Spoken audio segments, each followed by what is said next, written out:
My girlfriend's brother said I was a gold digger. Then the family dinner came where he had to ask me for a loan. I met Sarah 3 years ago at a coffee shop. She was fumbling with her laptop charger. I offered to help, and somehow we ended up talking for 4 hours. She came from money, old money, the kind where her parents had a summer house with 8 bedrooms, and her dad casually mentioned his yacht like it was a Honda Civic. I grew up different. Single mom, 2 jobs, scholarships that barely covered textbooks. By 25, I'd clawed my way to senior analyst at a tech firm, making decent money, but nothing compared to Sarah's trust fund. Her brother Derek made sure I never forgot it. The first time we met at a family brunch, he sized me up like I was livestock. "So, what do you drive?" he asked, smirking. When I said I took the subway, he actually laughed. Sarah's ex had a Porsche, just saying. Sarah squeezed my hand under the table. I ignored him, but Derek didn't stop. Every family gathering became a performance. He'd make comments about my off-brand watch, my rental apartment, how I'd lucked out with Sarah. At her dad's birthday, he pulled Sarah aside loud enough for me to hear. "Just be careful. Some guys see dollar signs, not the person." Sarah defended me every time, but it wore on me. The worst part? Derek had never worked a real job in his life. He consulted for his dad's company, which meant showing up twice a week to an office where his name was already on the door.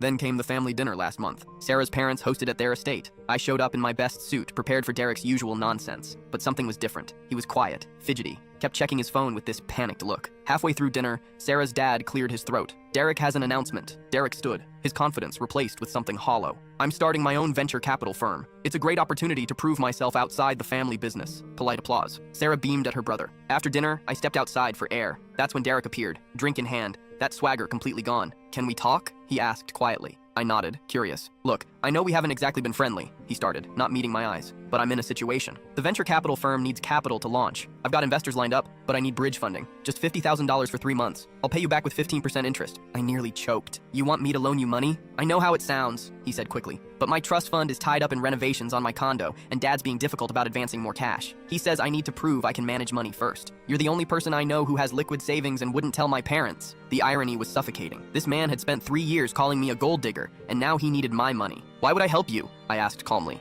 He looked desperate. "Because you're with Sarah. We're going to be family eventually, right? This would be good for everyone. When my firm takes off, you'll see returns. It's a solid investment." I let the silence stretch, watched him squirm. "Derek," I said finally, "for 3 years, you've treated me like I'm after Sarah's money. You've insulted my job, my background, everything about me. And now you want 50 grand? His face went red. "I was just protective of my sister." "No," I cut him off. "You were classist and cruel. The difference is I actually earned my money. Every dollar. While you've been living off your parents, making assumptions about people you know nothing about. So you won't help?" I smiled. The same cold smile he'd given me countless times. "I'll think about it. Maybe in 3 months. Or 3 years. Depends on when I feel like it." I walked back inside, leaving him standing there. At the table, Sarah grabbed my hand. "Everything okay?" "Perfect," I said. Derek came back inside 10 minutes later, looking hollowed out. He didn't make eye contact with me for the rest of the night.